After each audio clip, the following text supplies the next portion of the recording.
محترم بھائیوں، دوستوں، بزرگوں، اللہ تبارک و تعالیٰ نے ہمیں جو بھی چیز عطا کی ہے وہ اس کی نعمت ہے۔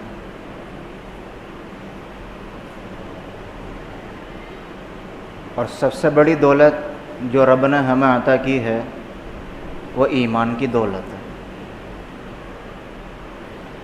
انسان کی دنیا میں بھی اور آخرت میں بھی جو کامیابی کے فیصلے ہیں اللہ کی طرف سے، وہ مال دولت کی بنیاد پر نہیں ہے،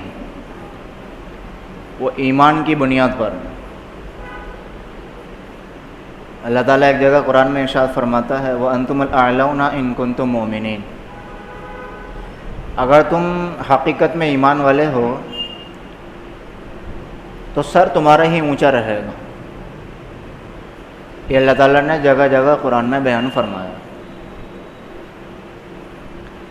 اب چونکہ ہمارے پاس سب سے بڑی دولت ایمان کی ہے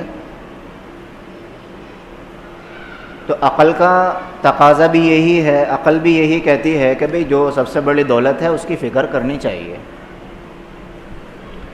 بھئی انسان دنیا کماتا ہے، پیسہ کماتا ہے، انسان کی نظر میں پیسے کی اہمیت ہے تو کمانے کے بعد ایسا نہیں ہے کہ اس کو ایسے ہی گھر میں ڈال دیتا ہو اور اس کی حفاظت نہ کرتا ہو، بلکہ پیسے کی کیسے حفاظت کرتا ہے وہ سب کو پتہ ہے، یہ بتانے کی ضرورت نہیں۔ حالانکہ پیسہ آخرت میں کام نہیں آ سکتا کہ صاحب ایک نیکی کم پڑ رہی تھی تو ایک بندہ لاکھوں روپے چھوڑ کر مرا تھا تو کچھ پیسے اس کے آخرت میں کام آ جائیں گے، ایسا نہیں۔ مرتے کے ساتھ ہی انسان کا تعلق دنیا سے اور دنیا کی دولت سے بالکل ختم ہو جاتا ہے۔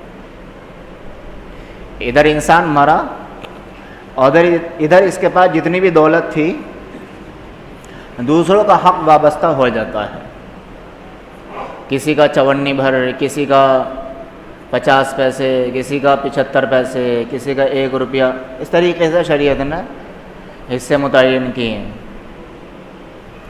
تو ایسا نہیں ہے کہ جو دولت اس نے چھوڑی ہے قبر میں یا مرنے قبر کے بعد کی جو منزلیں ہیں وہاں کام آ جائے، ایسا نہیں ہو سکتا۔ جہاں کہیں بھی اس کی کامیابی کے فیصلے ہوں گے وہ ایمان کی بنیاد پر ہوں۔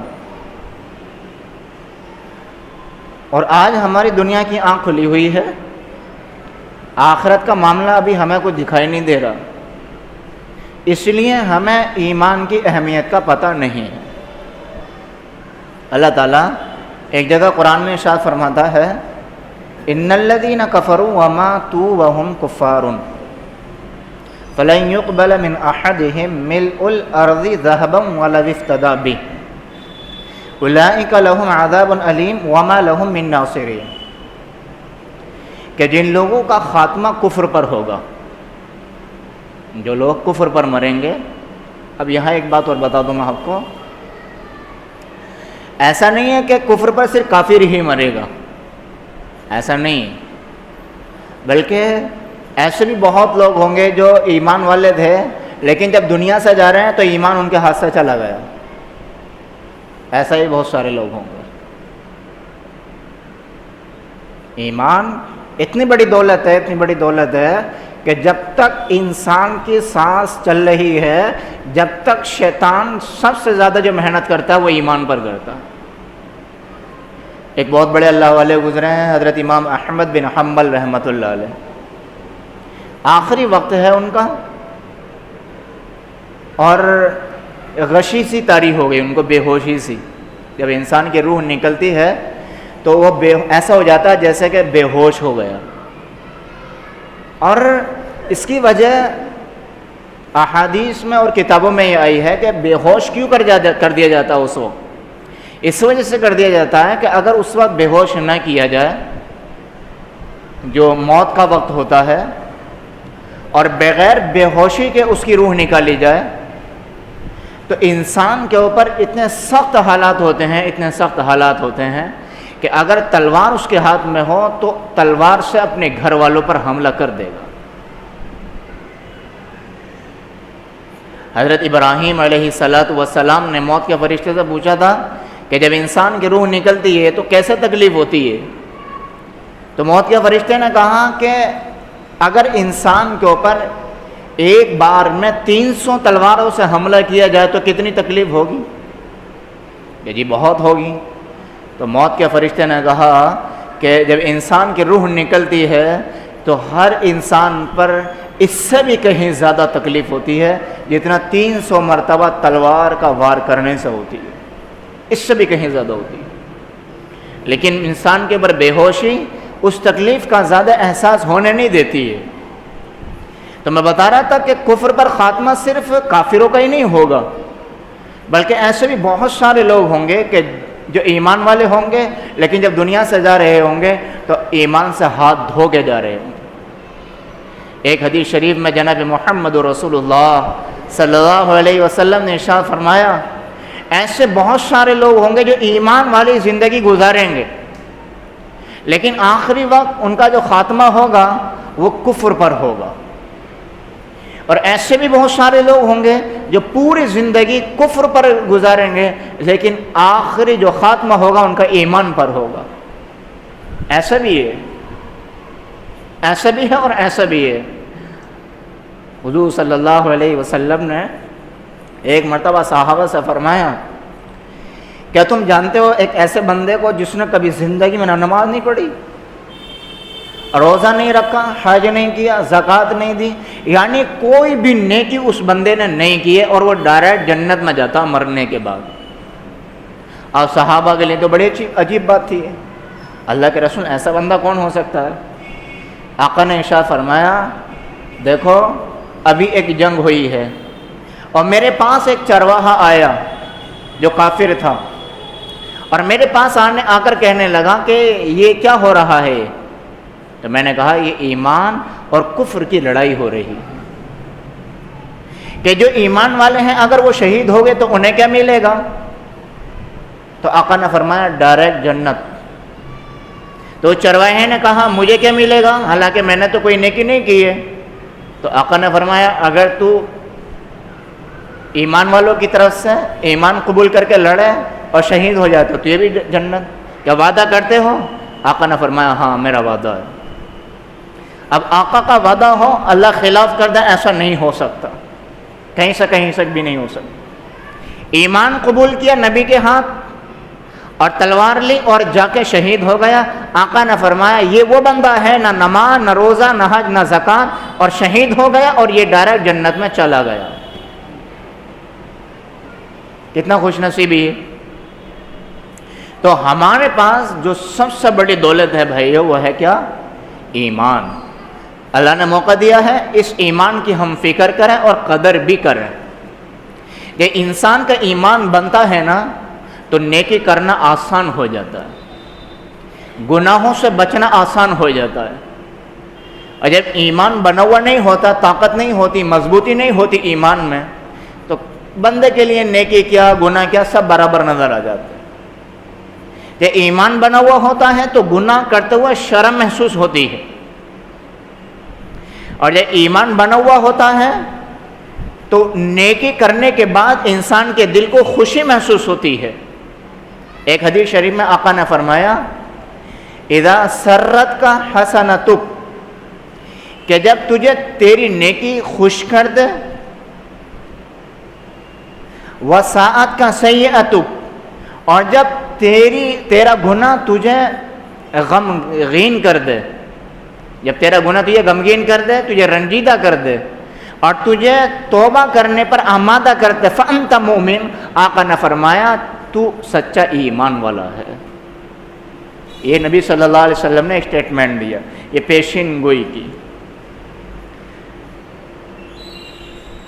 تو ایمان بننے کی پہچان کیا بھائی؟ نیکی کرنا آسان ہو جاتا ہے، نماز پڑھنا آسان ہو جاتا ہے، اور بندہ نہ نماز کے دھورے جاتا ہے نہ نیکی کے دھورے جاتا ہے، نہ علماء کی مجلس میں جاتا ہے، نہ بیانوں کی مجلس میں ہے، نہ ذکر ہے، نہ کچھ ہے. اگر شناختی کارڈوں میں مسلمان ہے لیکن حقیقت میں یہ ایمان والا نہیں ہے. ایک ہوتا ہے مومن، ایک ہوتا ہے مسلم، دونوں میں بہت بڑا فرق ہوتا ہے.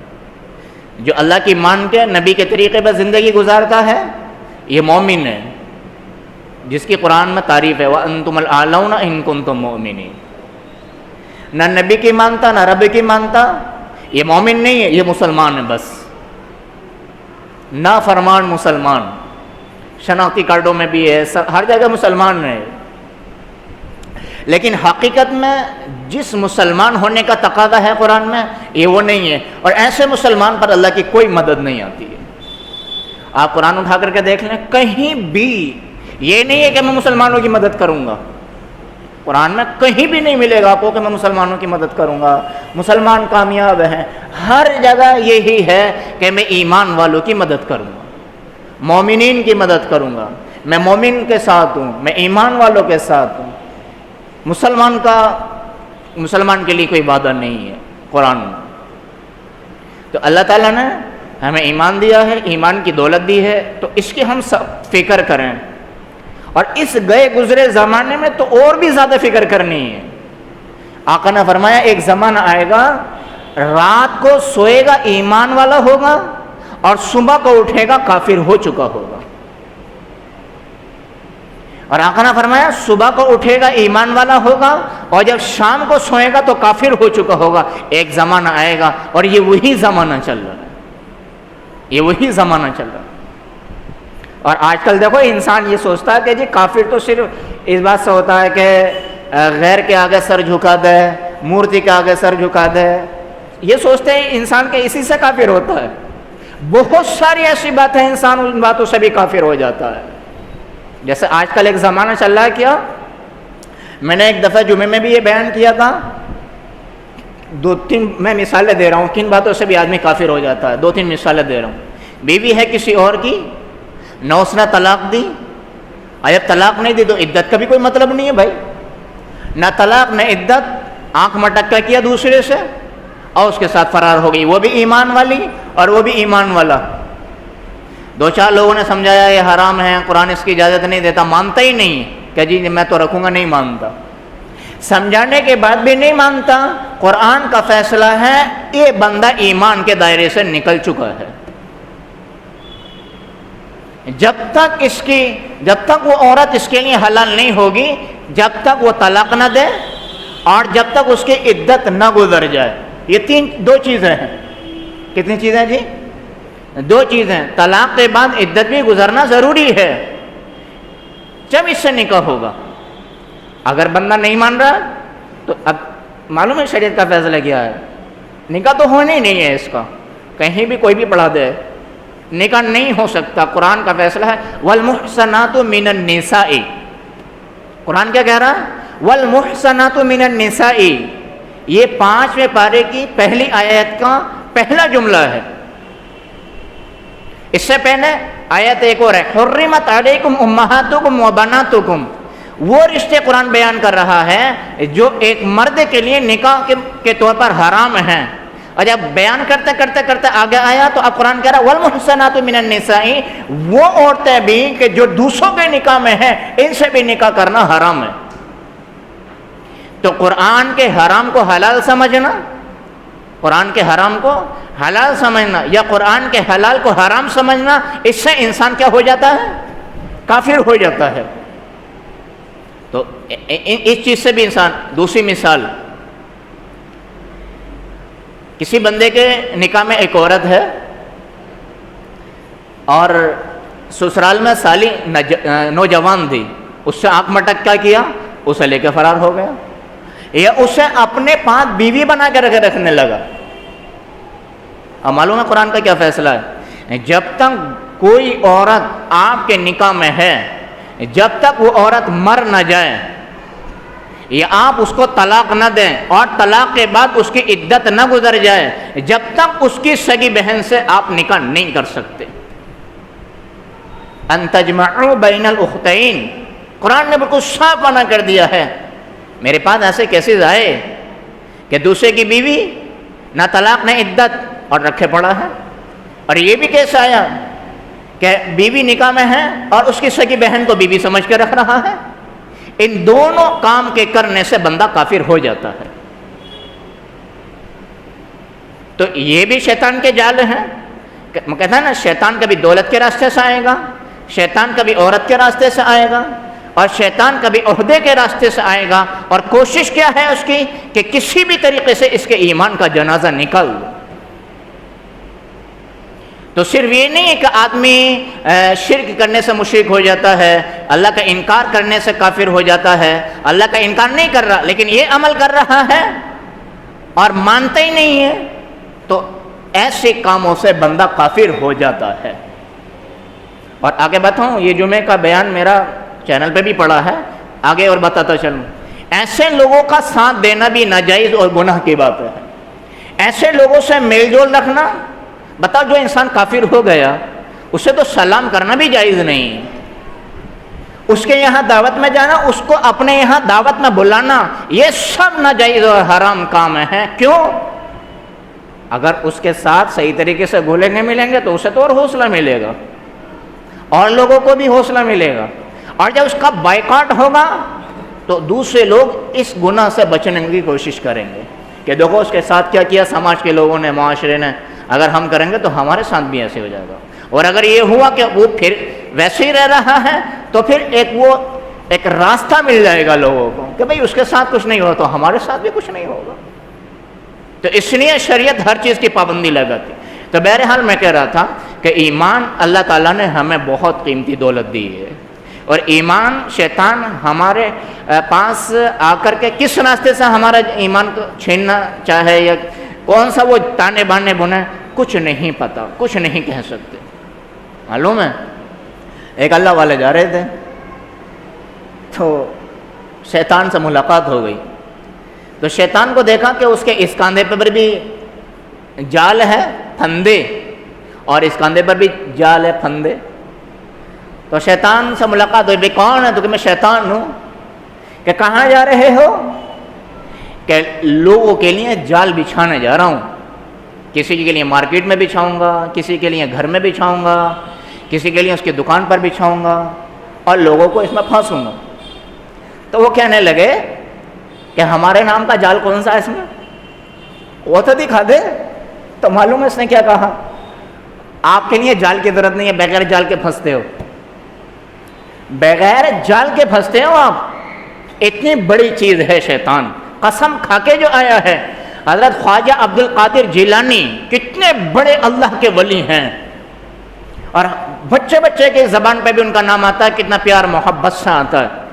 نماز پڑھ لے تھے، آواز آئی کہ عبد القادر ہم نے تمہاری ساری عبادتیں قبول کر لی، اب تم نماز کچھ مت پڑھو، عبادت کچھ مت کرو، معاف ہو گئی۔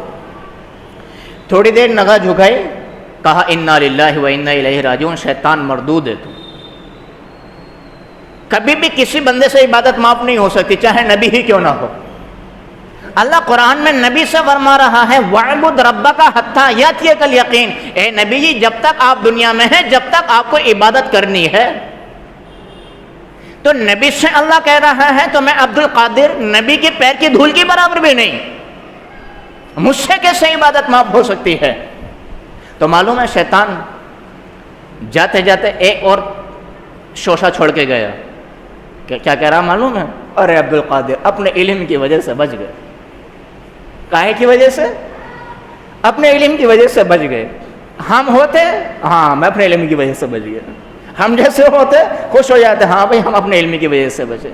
نہیں، خواجہ صاحب نے پھر کہا لا حول ولا قوت الا باللہ، کہ نیکی بھی کی توفیق اللہ کی طرف سے ہے اور گناہوں سے بچنے کی طاقت بھی اللہ ہی دینے والا ہے۔ میں خود نہیں بچا ہوں، نہ مجھے میرے علم نے بچایا ہے، مجھے میرے رب نے بچایا ہے، مجھے میرے رب نے بچایا۔ تو شیطان جاتے جاتے کہہ کے گیا، یہاں بھی بچ گئے، کہ اگر دل میں بات آ جاتی کہ ہاں میرے علم نے بچایا ہے تو یہ تو تکبر ہے، اتنی آگے کی چیز ہے۔ خواجہ صاحب پہ اتنے تانے بانے بن رہا ہے تو ہماری اور آپ کی کیا مجال ہے؟ تو بھائی دیکھو ہمارے پاس سب سے بڑی دولت اللہ کی قسم و ایمان ہے، دنیا میں بھی اور آخرت میں بھی، اور ہمیں اس کا احساس جب ہوگا جب ہم اللہ کے سامنے ہوں گے، جناب محمد رسول اللہ صلی اللہ علیہ وسلم بھی ہوں گے، تمام دنیا ہوگی وہاں پر، اور بڑے بڑے بادشاہوں کو، فرعون، نمرود، حامان، قارون، ایسے ایسے 30 مار خانوں کو اللہ تبارک و تعالی ہمیشہ ہمیشہ کے لیے ناکام کر رہا ہوگا۔ کاہے کی وجہ سے؟ کہ ان کے پاس سب کچھ تھا، ایمان نہیں تھا۔ تو ایمان نہ ہونے کی وجہ سے اللہ انہیں ہمیشہ کے لیے ناکام کرے گا. اس وقت ہمیں احساس ہوگا کہ ہمارے پاس ایمان کتنی بڑی دولت تھی, کتنی بڑی دولت تھی. تو بھائی ہم سب ایمان کی فکر کریں, اور قرآن بھی جگہ جگہ اس بات کی تعلیم دیتا ہے کہ دیکھو انبیاء علیہ السلام نے بھی قرآن کی ایمان کی فکر کی اور اپنے بچوں کے لیے بھی ایمان کی فکر کی. حضرت یوسف علیہ السلام کیا دعا مانگ رہے ہیں؟ توفنی مسلما والحقنی بالصالحین. اے اللہ جب تو مجھے وفات دے تو مجھے ایمان والا بنا کر ہی وفات دے. یوسف علیہ السلام کتنے مشہور نبی ہیں, وہ دعا مانگ رہے ہیں کہ اللہ مجھے ایمان کی حالت میں اپنے پاس بلانا. آج کی آیت میں کیا ہے؟ میں نے پہلے بتایا تھا کہ وصیت کی تھی کس نے؟ ابراہیم علیہ السلام نے اور یعقوب علیہ السلام نے بھی اپنے بیٹوں کو, اپنی اولاد کو, کہ بیٹا دیکھو ایمان کی حالت میں ہی مرنا. ٹھیک ہے, یہ تو زندگی کا مسئلہ ہو گیا. لیکن جب حضرت یعقوب علیہ السلام کا آخری وقت آیا, اور اس کو قرآن بیان کر رہا ہے, ام کنتم شہداء اذ حضر یعقوب الموت. اور یہاں پر یہودیوں کے ایک اعتراض کا جواب بھی ہے. یہودی کیا کہتے تھے معلوم ہے؟ آقا سے, صحابہ سے, ایمان والوں سے کہتے تھے ارے تم کہتے ہو کہ ایمان لے آؤ, ایمان لے آؤ. لیکن حضرت یعقوب علیہ السلام کہتے تھے کہ یہودی ہو جاؤ. کون کہتے تھے؟ یہودی نبی کے زمانے میں کہتے تھے, اور ایمان والوں سے کہتے تھے بھئی یہ کہتے ہیں کہ ایمان قبول کر لو, ایمان قبول کر لو. لیکن یعقوب علیہ السلام تو نہیں کہتے تھے, وہ کیا کہتے تھے کہ یہودی ہو جاؤ. تو یہودیوں کا جواب اللہ نے نبی سے نہیں دلوایا, اللہ نے خود قرآن میں دیا ہے. کیا دیا ہے؟ ام کنتم شہداء اذ حضر یعقوب الموت. کیا تم اس وقت موجود تھے؟ کس وقت؟ اذ حضر یعقوب الموت, جس وقت یعقوب علیہ السلام کا آخری وقت آیا تھا. نہیں تھے موجود. اب اس وقت حضرت یعقوب علیہ السلام نے اپنی اولاد کو کیا وصیت کی تھی؟ اذ قال لبنیہ ما تعبدون من بعدی. آخری وقت میں اپنی بیٹوں سے بات کی کہ بتاؤ میرے بیٹوں تم میرے بعد کس کی عبادت کرو گے؟ بھائی میں تو جا رہا ہوں دنیا سے, میرا تو وقت پورا ہو گیا, میرے تو سال پورے ہو گئے, عمر پوری ہو گئی, اور اب تک تم نے ایمان کی زندگی گزاری ہے, لیکن میں جا رہا ہوں چھوڑ کے. اب یہ بتاؤ میرے بعد تم کس کی عبادت کرو گے؟ یہ سوال کیا کس نے؟ یعقوب علیہ السلام نے اپنے بیٹوں سے. اب وہ کیا کہہ رہے ہیں؟ قالوا نعبد الہک. وہ سارے کے سارے بولے, ایک ساتھ بولے کہ جی ہم تو آپ کے معبود کی پوجا کریں گے, یعنی اللہ کی عبادت کریں گے. اور کیا کہا؟ وَإِلَٰهَ آبَائِكَ إِبْرَاهِيمَ وَإِسْمَاعِيلَ وَإِسْحَاقَ. یعقوب علیہ السلام بیٹے کس کے ہیں؟ اسحاق علیہ السلام کے. اسحاق علیہ السلام بیٹے کس کے ہیں؟ ابراہیم علیہ السلام کے. تو اب وہ باپ دادوں کی بات کر رہے ہیں بچے. یعقوب علیہ السلام کی اولاد باپ دادا تک پہنچ گئے کہ جی ایسا نہیں ہے کہ ہم آپ کے زندگی میں ایمان والے رہے اور ہم آپ کی زندگی میں ہی ایمان پر رہیں, آپ کے بعد بھی آپ کے رب کی عبادت کریں گے. اور دیکھو ہم آپ کے باپ دادا حضرت ابراہیم, اسماعیل, اسحاق ان کے رب کی عبادت کریں گے. ہم کون ہے وہ؟ الہ واحدہ, وہ تنہا ہے, اس کا کوئی شریک نہیں ہے. وحدانیت بھی بیان کر دی انہوں نے, اور یہ بھی بتا دیا کہ ہم آپ کے بعد انہی کی عبادت کریں گے جن کی عبادت آپ نے کی ہے, آپ کے باپ اسحاق علیہ السلام نے کی ہے, اور ان کے باپ حضرت ابراہیم علیہ السلام نے کی ہے. ہم بھی اسی رب کی عبادت کریں گے. اور وَنَحْنُ لَهُ مُسْلِمُونَ, اور ہم اسی کی فرما برداری کرتے رہیں گے, ہم اسی کی فرما برداری کرتے رہیں گے. اگلی آیت میں یہودیوں کی ایک بات کا اور جواب دیا قرآن میں. یہودی کیا کہا کرتے تھے معلوم ہے؟ یہودی کہا کرتے تھے کہ بھئی دیکھو پہلی بات تو ہم سیدھے راستے پر ہیں. یہودی کیا کہا کرتے تھے؟ پہلی بات تو ہم سیدھے راستے پر ہیں, اور اگر سپوز کرو ہم سیدھے راستے پر نہیں ہیں اور ہم دوزخ میں ڈالے گئے تو جو ہمارے باپ دادا ہیں یعنی یعقوب, اسحاق, یہ لوگ ہمیں بچائیں گے, اللہ کے عذاب سے بچائیں گے. جیسے کہ آج کل کے بہت سارے لوگ ایسے ملیں گے آپ کو, نہ نماز کی دھورے, نہ روزے, نہ حج, نہ زکوٰۃ, نہ خیرات, کسی نیکی کے پاس نہیں کہ جی نماز نہ پڑھ لیں, اجی ہم تو بخشائے ہیں, ہمیں وہ بخشوا دیں گے, وہ بخشوا دیں گے. بہت سارے لوگ ملیں گے ایسے. تو یہی بات یہودی کہا کرتے تھے کہ دیکھو اول تو ہم دوزخ میں جائیں گے نہیں, اور اگر گئے تو ہمیں کون بخشوائیں گے؟ یعقوب علیہ السلام ہیں, اسحاق علیہ السلام ہیں, ابراہیم علیہ السلام ہیں. اسماعیل علیہ السلام کو نہیں کہا کرتے تھے. کیوں نہیں کہا کرتے تھے؟ اسماعیل علیہ السلام سے دشمنی تھی. کس وجہ سے؟ کہ اسماعیل علیہ السلام کی اولاد میں آخری نبی آئے. وہ کون تھے؟ جناب محمد رسول اللہ صلی اللہ علیہ وسلم. سب سے بڑی جیلسی، سب سے بڑا پیٹ میں بھوپانا تو اسی بات کا تھا ان کے کہ آخری نبی یہودیوں میں کیوں نہیں آئے، آخری نبی بنی اسرائیل میں کیوں نہیں آئے. تو اسماعیل علیہ السلام سے کوئی تعلق نہیں رکھتے تھے، ڈائریکٹ کس سے جوڑتے تھے؟ دوسرا والا جو دھڑا ہے اسحاق علیہ السلام والا، اسحاق علیہ السلام، پھر ان کے یعقوب علیہ السلام، اس میں ہزاروں نبی آئے ہیں اور اسی جو دھڑے کو بنی اسرائیل کہا جاتا ہے. اسماعیل علیہ السلام سے جو نسل چلی ہے وہ بنی اسرائیل نہیں ہے، اور اسی نسل میں جناب محمد رسول اللہ صلی اللہ علیہ وسلم تشریف لائیں. تو کیا کرتے تھے کہ بھئی ہم دیکھو پہلی بات تو دوزخ میں جائیں گے نہیں، اگر گئے تو وہ لوگ ہمیں بچا لیں گے. تو اب قرآن ان کی اس بات کا جواب دے رہا ہے، تلک امت قد خلت. دیکھو وہ ایک بزرگوں کی جماعت تھی جو گزر گئی، ٹھیک ہے، وہ بزرگ تھے، اللہ والے تھے، اللہ کے ولی تھے، اور ان سب پر ایمان لانا ہماری ذمہ داری ہے اور ہمارے ایمان کا حصہ ہے. یہ قرآن نے کہا. آگے کیا کہا؟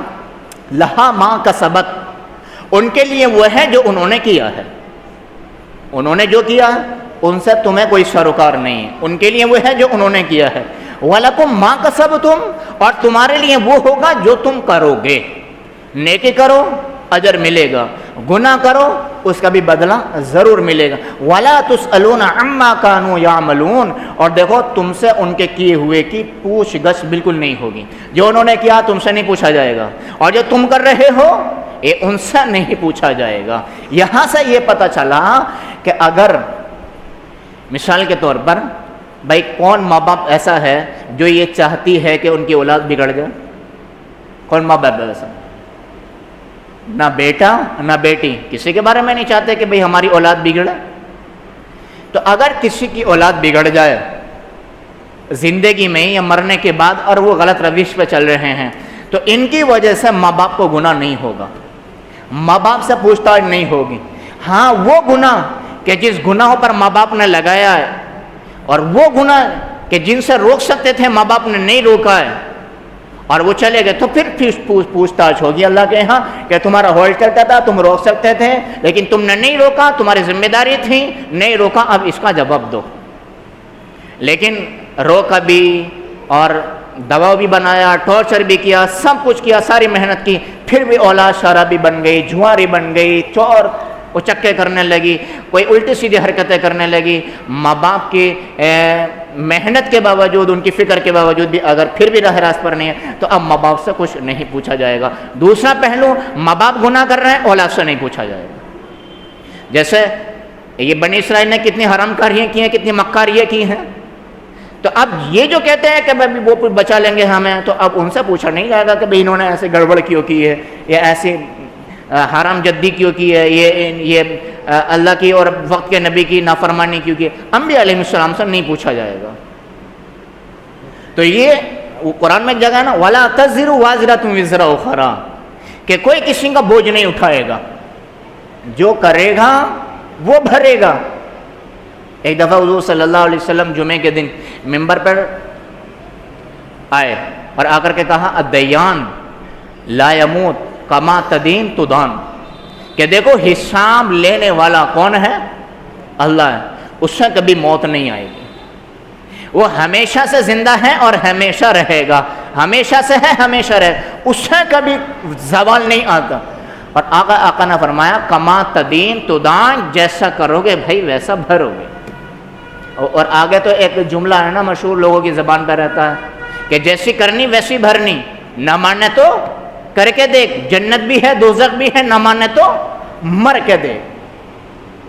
تو بھائی یہاں جو کرے گا اس کا صلہ اسے ملے گا. تو بہرحال ہم سب کو اپنے ایمان کی فکر کرنی چاہیے. دیکھو پیغمبر ہیں، پیغمبر کی اولاد ہیں، پیغمبر کی صحبت میں رہنے والے ہیں، اب پھر بھی اس اولاد کے کتنی ایمان کی فکر کر رہے ہیں.